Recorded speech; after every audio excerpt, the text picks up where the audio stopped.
el Señor nos permitió a mi familia y a mí visitar el bello país de Costa Rica.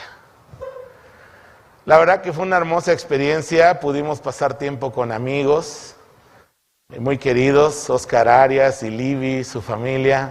Un saludo si nos están viendo por ahí de repente en línea. Y bueno, me acuerdo que en uno de esos días nos invitaron a pasar un tiempo en una hermosa finca en el campo de Costa Rica.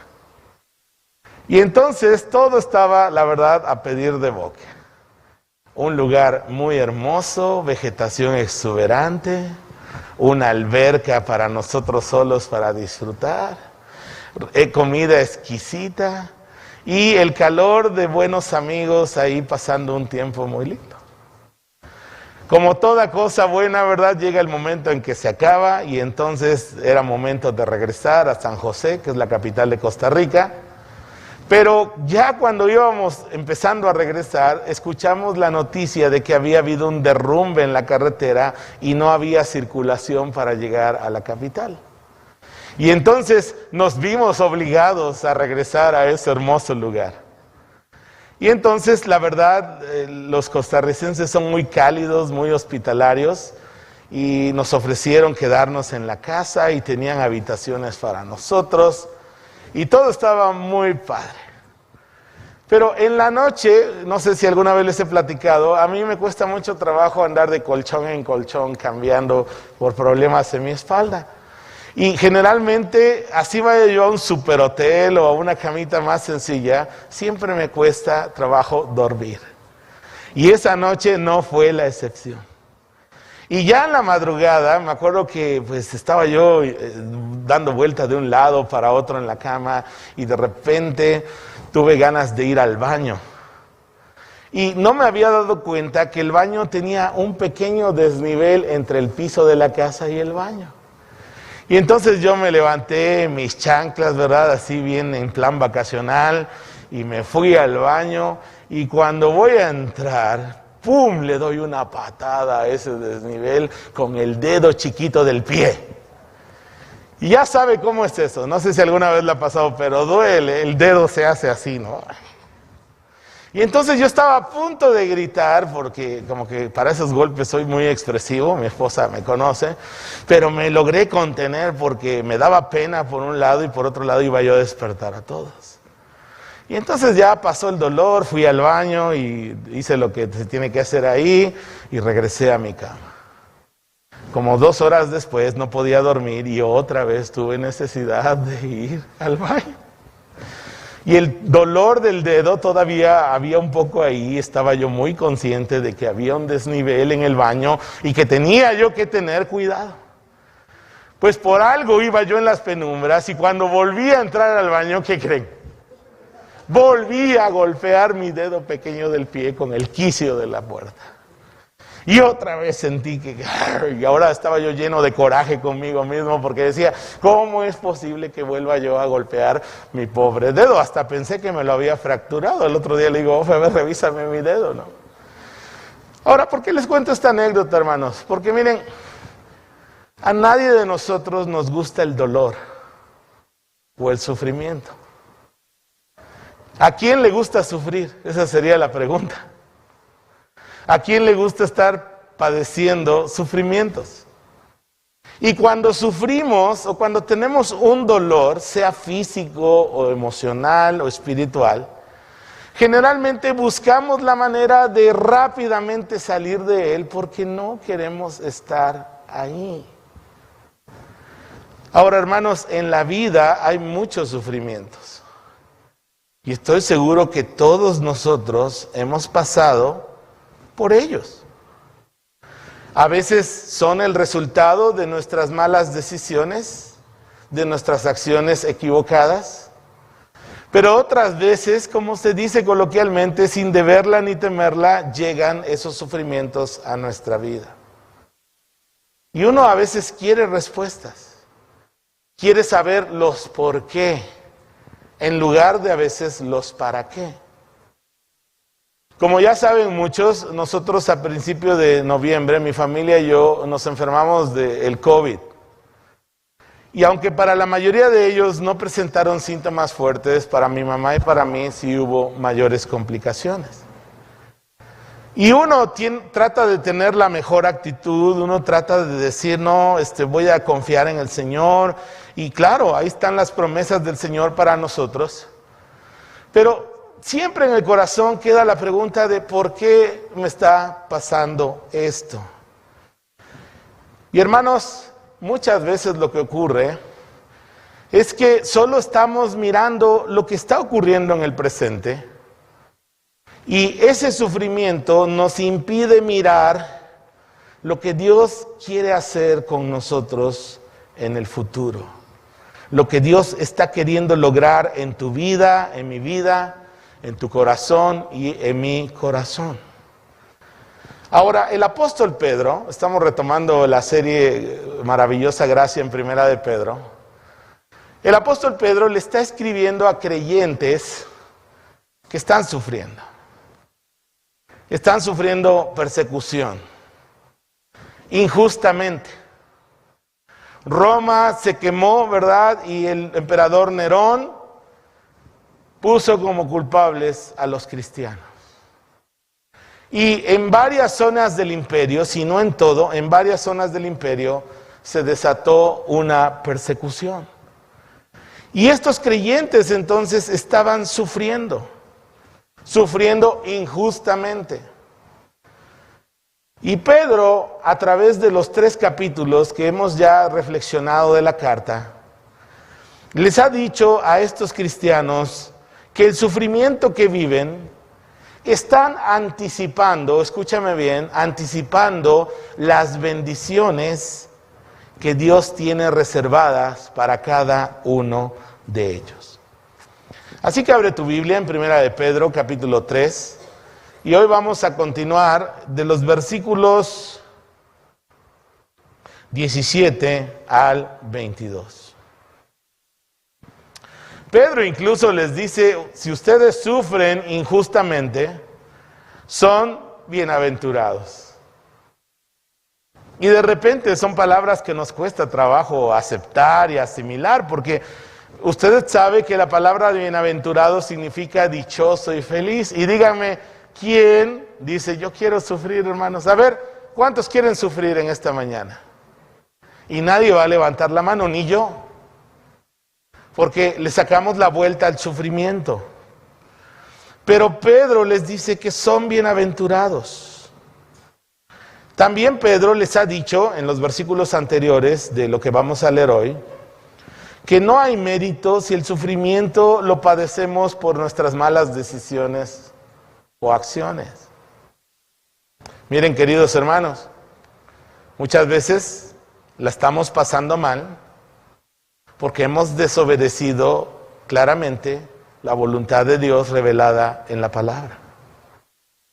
Y a veces he escuchado a creyentes que dicen, ay, es que esta prueba que el Señor me dio, y dice uno, no, mi querido hermano, no es una prueba que el Señor te dio, es una situación en la que tú te has metido. Y Dios en su misericordia te puede rescatar. Pero hermano, hermana, cuando tú estés padeciendo sufrimiento, debes pedirle al Señor discernimiento para saber si es el resultado de tus malas decisiones, de tus propios pecados, o si es que el Señor está queriendo pulir tu vida, perfeccionar tu fe y de esa manera hacerte crecer en Él. Vamos por favor a Primera de Pedro, capítulo 3, versículos del 17 al 22. Y voy a leer en la Reina Valera 60. ¿Me sigues, Katy, por favor? Dice la palabra. Escucha bien.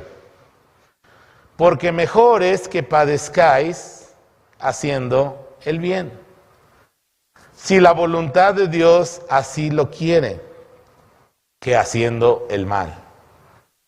Porque también Cristo padeció una sola vez por los pecados, el justo por los injustos, para llevarnos a Dios, siendo a la verdad muerto en la carne, pero vivificado en espíritu, en el cual también fue y predicó a los espíritus encarcelados, los que en otro tiempo desobedecieron, cuando una vez esperaba la paciencia de Dios en los días de Noé, mientras se preparaba el arca, en la cual pocas personas, es decir, 8, fueron salvadas por agua.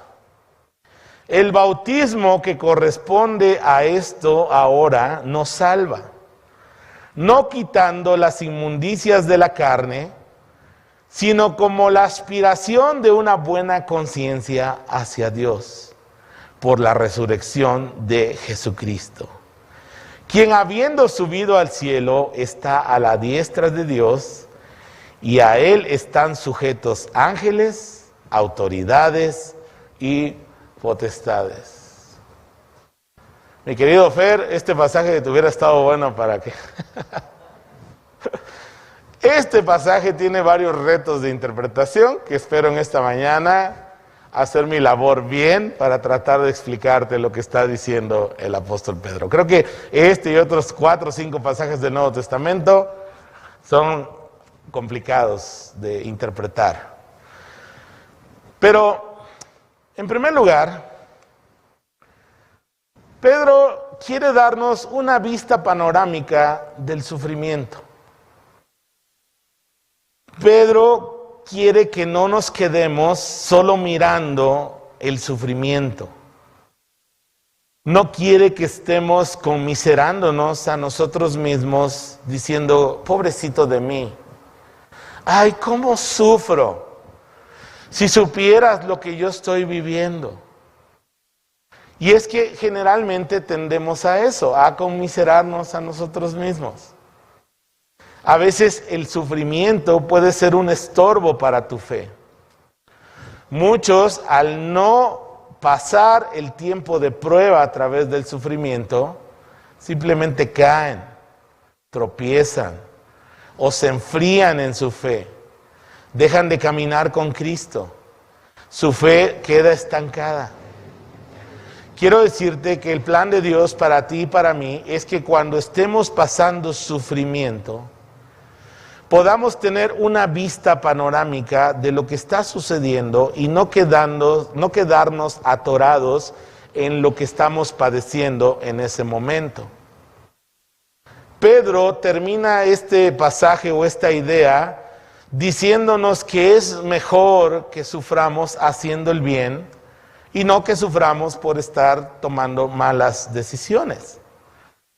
Ahora, Pedro quiere que nosotros nos demos cuenta que al final de todo, fíjate bien, persecución por parte del imperio, persecución por parte de tu familia, quizá persecución por parte de la sociedad, persecución por parte de los medios digitales y del Big Tech, ¿verdad?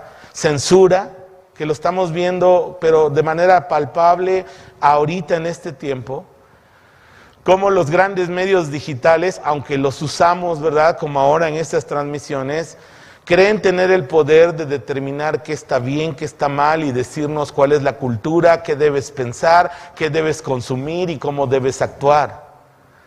Y quizá tú que eres nativo o nativa digital no te has dado cuenta, pero muchas de las cosas que tú haces hoy y que reproduces no son el resultado de tu reflexión personal propia, sino el moldeamiento constante de tu mente, de tus gustos, que te están direccionando para hacer algo que los grandes dueños de la tecnología quieren lograr en la sociedad.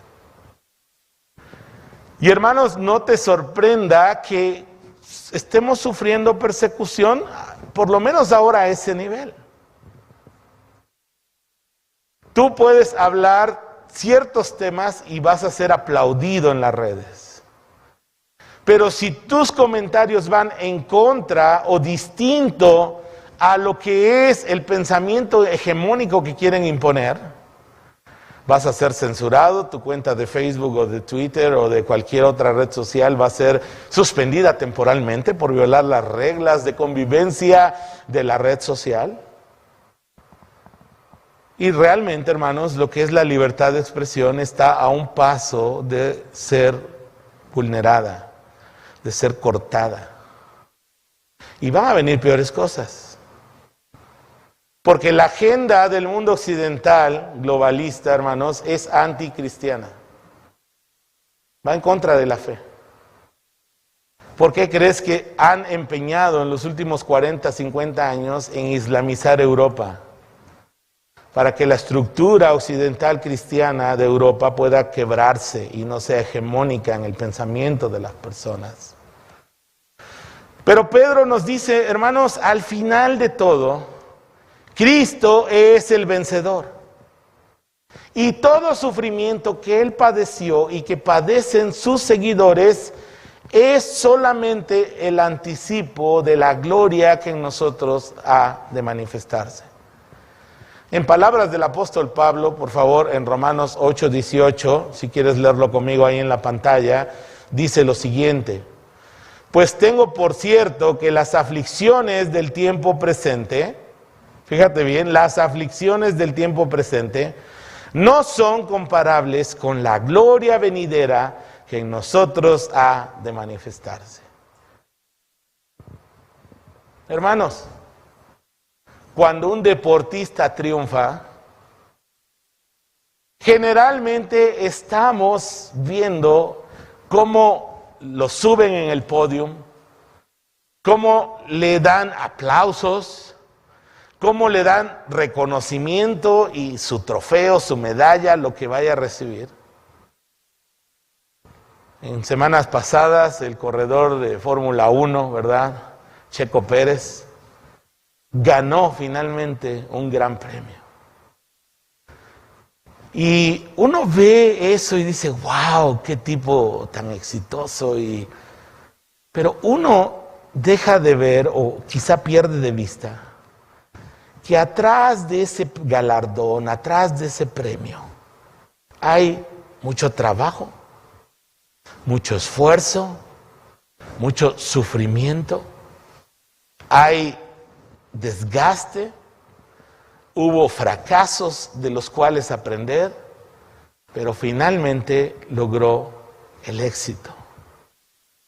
Hermanos, en la vida cristiana, lo que la palabra nos está enseñando es que el sufrimiento, hermanos, nos prepara para experimentar el gozo de la victoria de Cristo en nuestras vidas, en la vida presente y también en el porvenir. Así que Pedro quiere que no nos quedemos atrapados en el sufrimiento presente, que podamos tener una vista más general, más panorámica de lo que Él tiene planeado y de esa manera poder enfrentar las adversidades. Dice Pedro en el versículo 17, porque mejor es que padezcáis haciendo el bien, si la voluntad de Dios así lo quiere, que haciendo el mal. Y luego en el versículo 18, Pedro nos está diciendo, mira, nuestro ejemplo que es Cristo, Él padeció realmente injustamente. Mira lo que dice el versículo 18, porque también Cristo padeció una sola vez por los pecados, el justo por los injustos, para llevarnos a Dios, siendo a la verdad muerto en la carne, pero vivificado en espíritu. Aquí hay tres cosas que quisiera yo resaltar rápidamente de este versículo. En primer lugar, que Cristo padeció, ¿cuántas veces dice ahí? Una sola vez. Eso significa, hermanos, que su muerte en la cruz es suficiente para el perdón de nuestros pecados y de todo el mundo y darle salvación a todo aquel que cree en Él. No necesita Él volver a padecer, solamente padeció una sola vez. Y luego Pedro nos dice, Él que es justo, el justo, padeció injustamente por personas malvadas y sin mérito para salvarlas. Y así es, hermanos. Realmente la Biblia nos muestra de una manera clara nuestra injusticia, nuestra incapacidad para acercarnos a Dios. Hermanos, nadie de aquí somos buenos, nadie. Socialmente podemos ser bien portados, podemos tener buenos valores y actitudes, pero comparado con la justicia de Dios, hermanos, no hay bueno ni siquiera uno. Y entonces Dios nos muestra que Él siendo justo y Cristo siendo justo, padeció injustamente por personas como tú y como yo. Pecadores que no teníamos mérito para poder recibir el perdón y la gracia de Dios, pero Dios decidió hacerlo por nosotros. Mira lo que dicen palabras del apóstol Pablo en Romanos capítulo 5, versículos del 6 al 8. Si quieres mirar en la pantalla el versículo, dice lo siguiente. Voy a leer en la Nueva Traducción Viviente. Cuando éramos totalmente incapaces de salvarnos, fíjate bien, incapaces de salvarnos, Cristo vino en el momento preciso, ¿y qué hizo? Murió por nosotros pecadores. Ahora bien, casi nadie se ofrecería a morir por una persona honrada, casi nadie. Quizá tú como padre, como madre dirías, yo daría mi vida por mis hijos, por mi familia. Pero ¿te imaginas dar la vida por un desconocido? ¿O dar la vida por un ladrón? ¿O dar la vida por un malhechor? Lo peor de lo peor quizá, humanamente hablando. Pues justamente eso es lo que Cristo hizo con nosotros. Dice, casi nadie se ofrecería a morir por una persona honrada. Aunque tal vez, dice Pablo, alguien podría estar dispuesto a dar su vida por una persona extraordinariamente buena. Pero Dios mostró el gran amor que nos tiene al enviar a Cristo a morir por nosotros cuando todavía éramos pecadores. Cristo murió por nosotros siendo nosotros pecadores. Y esa es la maravilla del amor y la gracia de Dios. Que hermanos, sin merecerlo, el Señor dio su vida por ti y por mí. Y ese es el regalo que nosotros debemos recibir. La tercera cosa que veo en este versículo es que Jesús tenía un propósito al padecer ese sufrimiento. Dice la parte siguiente del versículo, para llevarnos a Dios. Cristo quería llevarnos de vuelta a casa, a su reino, que pudiéramos estar en el regazo de nuestro Padre Celestial. Es increíble que dice el pasaje que meditamos la semana pasada en Hebreos 12, que por el gozo puesto delante de él sufrió la cruz. Y el gozo, claro, es la victoria de su reino, es la victoria sobre el pecado, es la victoria sobre las huestes de maldad, pero también parte de su gozo es todos los redimidos que ha logrado hacer a través del sacrificio de la cruz. Isaías 53, si quieres ver ese versículo, dice lo siguiente, el versículo 11, verá el fruto de la aflicción de su alma y quedará satisfecho. Increíble. Por su conocimiento justificará mi siervo justo a muchos y llevará las iniquidades de ellos. Este versículo es extraordinario, hermanos. Yo quiero imaginarme a Jesús satisfecho de verte a ti y a mí siendo redimidos por Él, siendo ahora sus hijos, estando ahora participando de su gracia y de su reino. Ahora, como segundo punto, Jesús proclamó su victoria. Porque mira, nosotros como seres humanos tenemos el libre albedrío para decidir de qué lado queremos estar. Si del lado del ganador, que es Cristo, o del lado del perdedor, que es Satanás, sus ángeles y todos aquellos que no quieren creer en el Señor. Mira lo que dice el versículo 19, y aquí vamos a empezar con una parte que espero te resulte interesante y que yo pueda explicarla de una manera adecuada. Dice el apóstol Pedro, en el cual también fue y predicó, ¿a quiénes? A ver, dilo conmigo, a los espíritus encarcelados.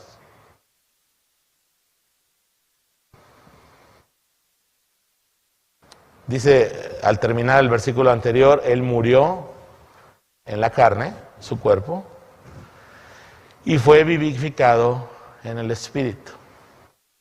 Ahora mira, si tú observas las Escrituras, se puede ver que entre la muerte de Cristo en la cruz y su resurrección, Él hizo cosas. Por ejemplo, Él le dijo al ladrón de la cruz, de cierto te digo que hoy estarás conmigo, ¿dónde? En el paraíso. Cristo, después de su muerte, visitó un lugar que en hebreo se llama el Sheol. En el Nuevo Testamento es identificado como el Hades. Y si recuerdas la historia del rico y el Lázaro, en el Hades hay dos lugares. Un lugar para los que han muerto en la fe, que es el paraíso, donde fue a dar Lázaro al seno de Abraham.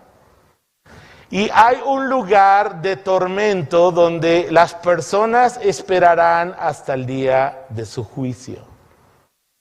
Ahí están en el mismo lugar, dijo Abraham, separados por una gran cima. Según las palabras de Jesús, Él fue al paraíso. Y de repente los escritores bíblicos escriben cosas que no alcanzamos a entender. Pablo en Efesios capítulo 4 dice, y llevó cautiva la cautividad y dio dones a los hombres. Y dice Pablo, ¿y qué es esto? Que si Él subió es porque también descendió a las partes más profundas de la tierra. Y yo cuando leo eso le digo a Pablo, ¿y qué es lo que nos estás queriendo decir? Pedro ahora nos dice que cuando Cristo murió, Él fue a predicar a los espíritus encarcelados. Y la pregunta es, ¿quiénes son estos espíritus encarcelados?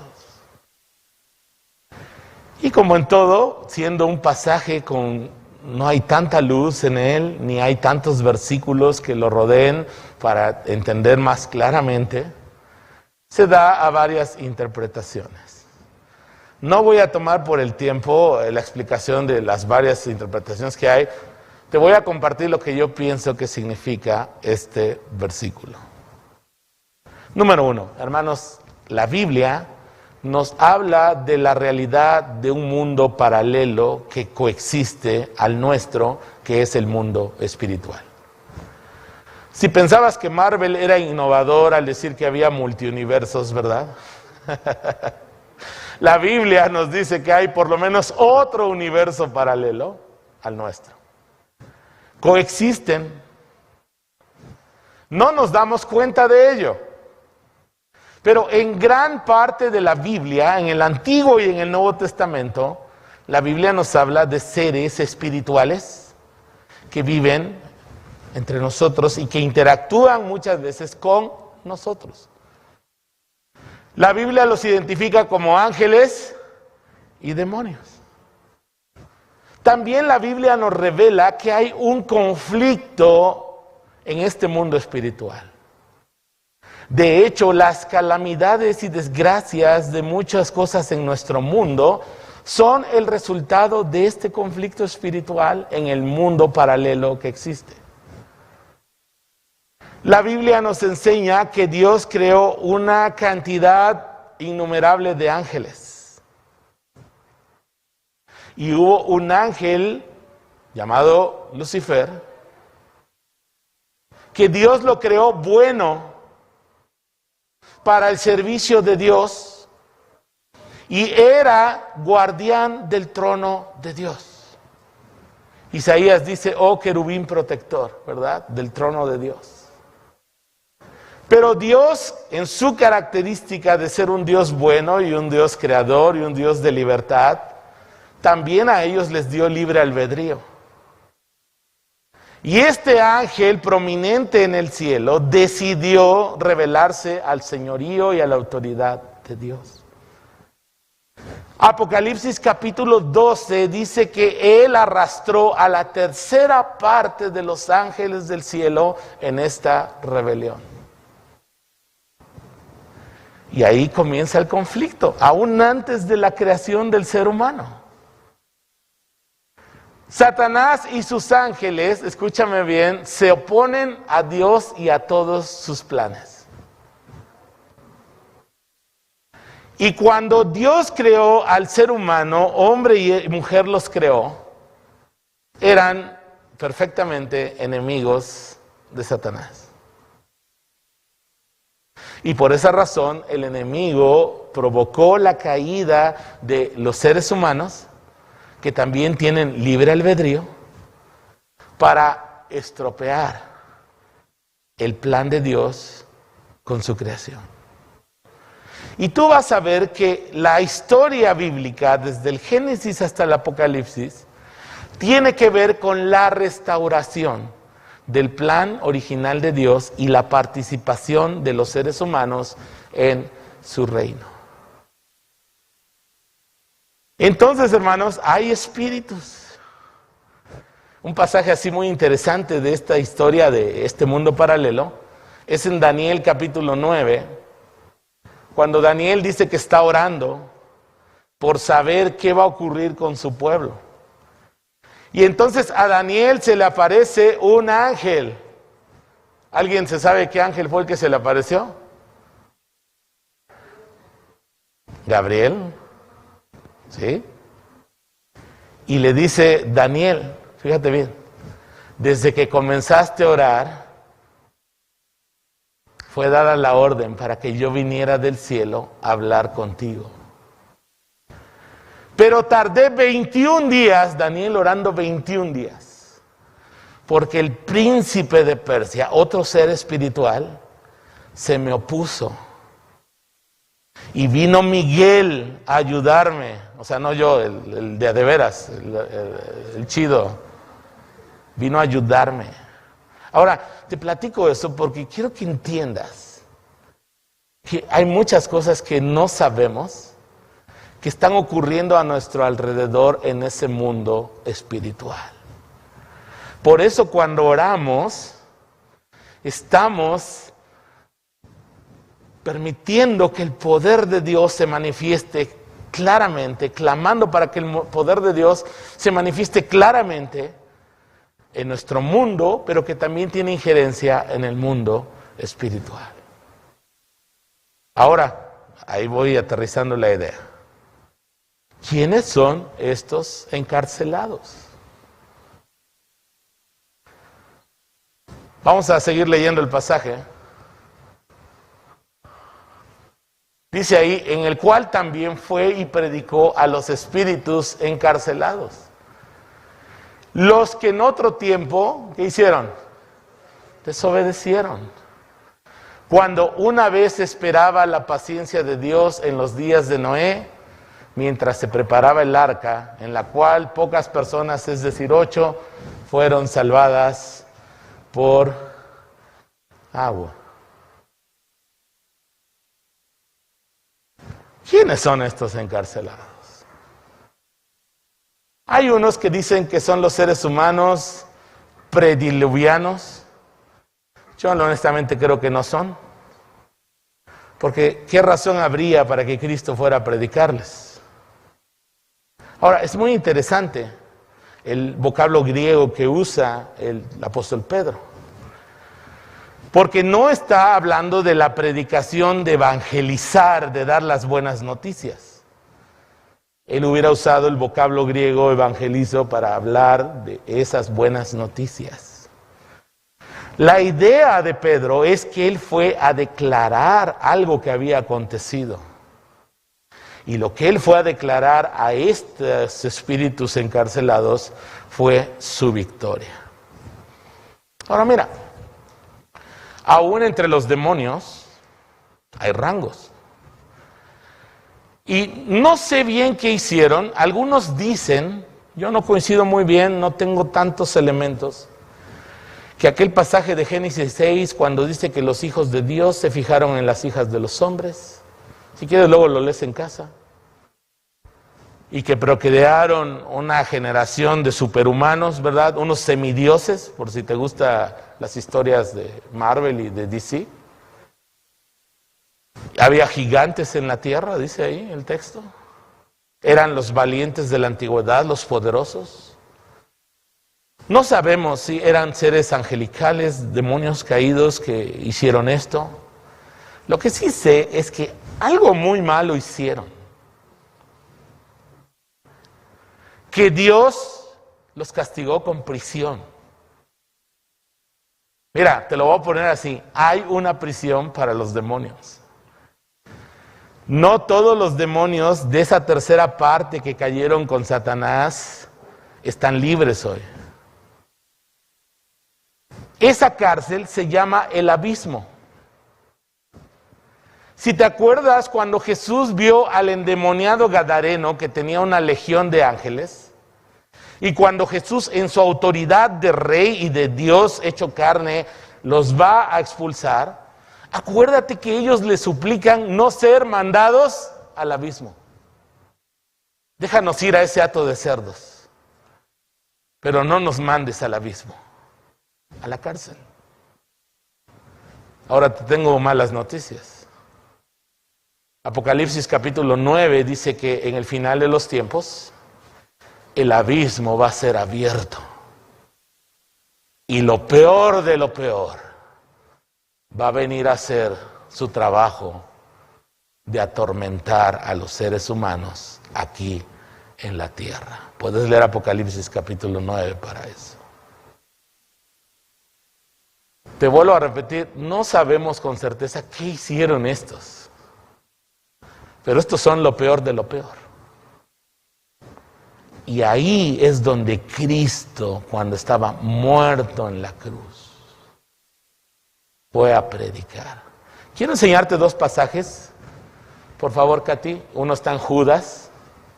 Si quieres, síguelo conmigo por el tiempo aquí en la pantalla. Dice la Escritura lo siguiente. Judas, hablando de los mismos, y a los ángeles que no guardaron su dignidad, sino que abandonaron su propia morada, los ha guardado bajo oscuridad, en prisiones eternas para el juicio del gran día. Otra vez aquí hay ángeles encarcelados. El que sigue, segunda de Pedro, capítulo 2, versículo 4 al 5.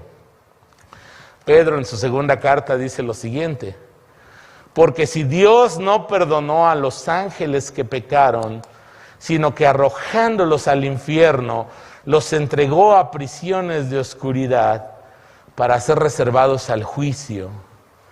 Y si no perdonó al mundo antiguo, sino que guardó a Noé, pregonero de justicia, con otras 7 personas, trayendo el diluvio sobre el mundo de los impíos.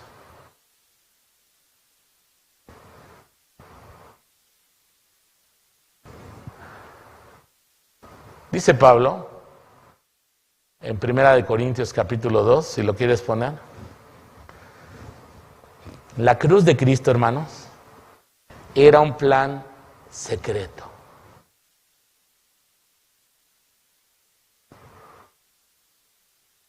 Porque mira, si tú sabes lo que va a hacer tu enemigo, ¿qué harías? Pues le echó a perder lo que está haciendo. Y entonces cuando ellos empiezan a escuchar, fíjate bien desde Génesis 3, porque pondré enemistad entre ti, la mujer y su simiente, y tú y la simiente suya. Cuando Dios va avanzando sus planes, Satanás siempre quiere estropearlos. ¿Y qué hizo Satanás? Mató a Abel. Porque había 2, Caín y Abel. Y Satanás motiva a Caín a matar a Abel. Pero Dios siempre tiene un camino, abre caminos. Y sacó a Set. Y de ahí empezó a trazar la línea mesiánica. Y si tú te fijas a través de la historia, Él siempre ha querido destruir sus planes y a su pueblo. Y el Evangelio de Cristo, Cristo muriendo en la cruz, hermanos, fue el plan maestro de Dios, oculto para la sabiduría de los espíritus de maldad de este mundo. Mira lo que dice Pablo en 1 Corintios 2, 7 y 8. Mas hablamos sabiduría de Dios en misterio, o sea, está oculto, no fue revelado. La sabiduría oculta, la cual, fíjate bien, nos predestinó antes de los siglos para nuestra gloria. La que ninguno de los príncipes de este siglo, y no está hablando de seres humanos, está hablando de principados espirituales,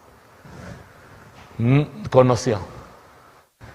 ¿Qué hubiera pasado si ellos hubieran sabido el plan magistral de Dios? Porque si lo hubieran conocido, nunca habrían crucificado al Señor de la gloria.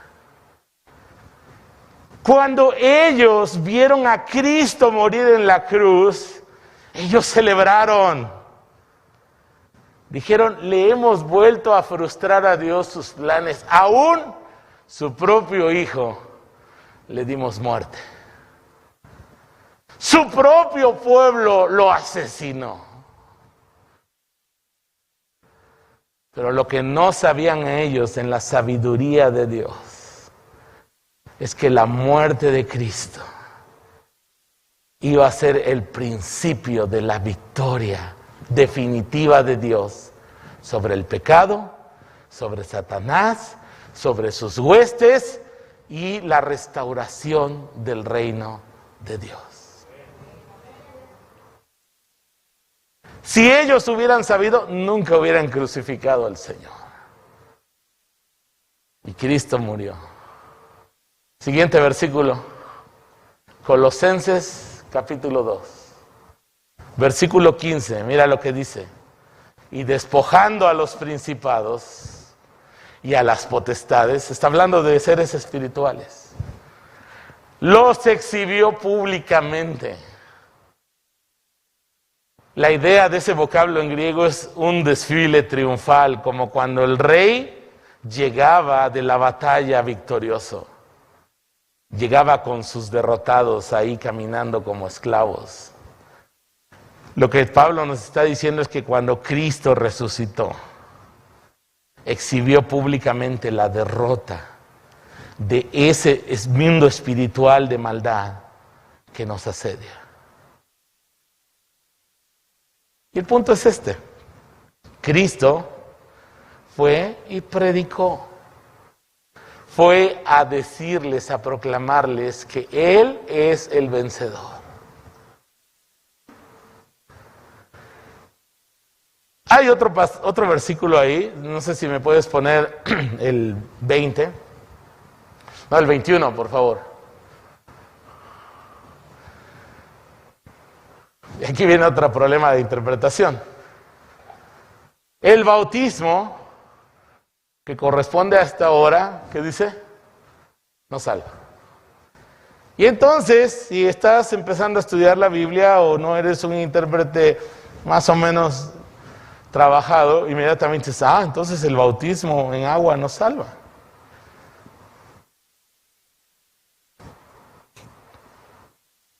Mira, la palabra baptizo, que es la palabra griega para bautismo, era una palabra del uso común de la gente en aquella época. Se usaba, fíjate bien, en la industria textil. Cuando las personas se dedicaban a teñir telas en una bandeja, las sumergían para que tomara el color.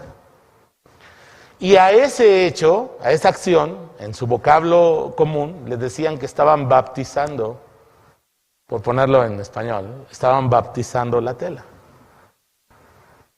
No siempre que veas la palabra bautismo significa el bautismo en agua. Te voy a dar un ejemplo de los evangelios.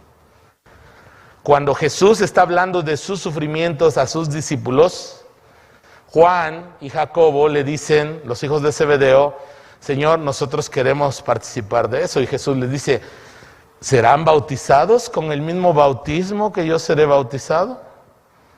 Sí, lo queremos, dicen ellos, queremos serlo. Y Jesús le dice, de cierto les digo que van a participar de eso. Ahora mira, la idea ahí no es el bautismo en agua. Se entiende claramente que no está hablando Jesús del acto ceremonial de sumergir a alguien porque creyó en Cristo y volverlo a sacar de agua. Lo que significa, fíjate bien, es la participación plena en algo. Ahora, no pierdas de vista que el tema principal es el sufrimiento que viene Pedro trabajando, que viene elaborando. Y Pedro, déjame parafrasearlo, nos está diciendo lo siguiente: el sufrimiento tuyo y el sufrimiento de Cristo, el sufrimiento de Cristo, tuvo un propósito. Su propósito es ser victorioso sobre toda potestad, sobre toda autoridad y finalmente el ser el vencedor. Y como en los días de Noé, Dios, a través de un juicio, que era el agua, salvó a 8 personas a través del arca. Fíjate bien. Ahora Cristo es nuestra arca de salvación. Y a través del sufrimiento de Él, nos salva. Porque entonces nosotros también participamos de manera plena de sus sufrimientos. Realmente, para los traductores, este pasaje es complicado. Tú puedes leerlo en NTV, en NBI, en la versión que quieras. Uno dice, wow, aquí hay un problema de traducción con los que todos se han quebrado la cabeza. Pero en lo personal, hermanos, creo que eso es lo que Dios nos está diciendo en este pasaje. El sufrimiento de Cristo, así como el arca, a través del juicio, salvó a 8. El sufrimiento de Cristo ahora nos salva y nosotros participamos aún de sus sufrimientos de manera plena. ¿Tú quieres seguir a Cristo, hermanos? Dijo el apóstol Pablo, porque todo aquel que quiera seguir a Cristo padecerá persecución. Eso le dijo Pablo a Timoteo. Así que si tienes la idea de que ser cristiano es entrar al mundo color de rosa y de fantasía de Disney, quiero decirte que no es así. Pero hay algo mucho más glorioso al final. Por eso Pedro quiere que tengamos la vista panorámica. Vamos a leer el último versículo, por favor. Versículo 22. Y aquí está la declaración de victoria. Y habiendo subido al cielo, ¿dónde está el Señor? A la diestra de Dios, un lugar de poder y autoridad. Y a Él están sujetos, ¿quiénes? Dígalo conmigo, ángeles, autoridades y potestades. Por eso, en esta mañana, a esta prédica le titulé, ¿estás en el equipo ganador? Porque mira, parece que estamos perdiendo. Así se miraría a simple vista. Mira, los que vieron a Cristo en la cruz del Calvario no veían a un vencedor. ¿A quién veían? A un derrotado. A un Galileo, hijo de un carpintero. Un don nadie, derrotado. Pero ellos no miraban la historia completa. Ahí estaba Dios hecho hombre, muriendo efectivamente, pero Él, siendo el autor de la vida, dijo en Juan capítulo 10, yo tengo el poder para poner mi vida y tengo el poder para volverla a tomar. Y Él, cuando murió en la cruz, hermanos, pagó por nuestros pecados, el justo por los injustos para llevarnos a Dios. Pero no solo eso, fue al abismo, a la prisión de lo peor de lo peor. Y ahí les declaró la victoria que Él tiene hasta el día de hoy. Y ¿sabes? Lo más padre de todo es que nosotros somos partes de ese equipo ganador. Si tú no has creído en Cristo, quiero decirte que no estás en el equipo ganador. Estás en el equipo perdedor. Y aunque hoy parezca que está ganando, nosotros sabemos el final de la película. Cristo, Rey victorioso, estableciendo su reino, y nosotros, los que creemos en Él, reinando junto con Él para siempre. Ese es el final de la historia. Esa es la vista panorámica que Pedro quiere que no pierdas de vista en medio del sufrimiento.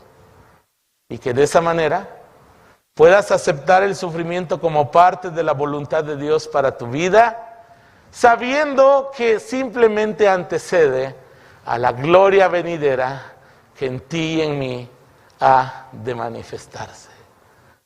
Quiero animarte a que si no estás en el equipo ganador, es decir, si no has creído en Cristo, si no le has entregado tu vida a Él, ¿qué esperas?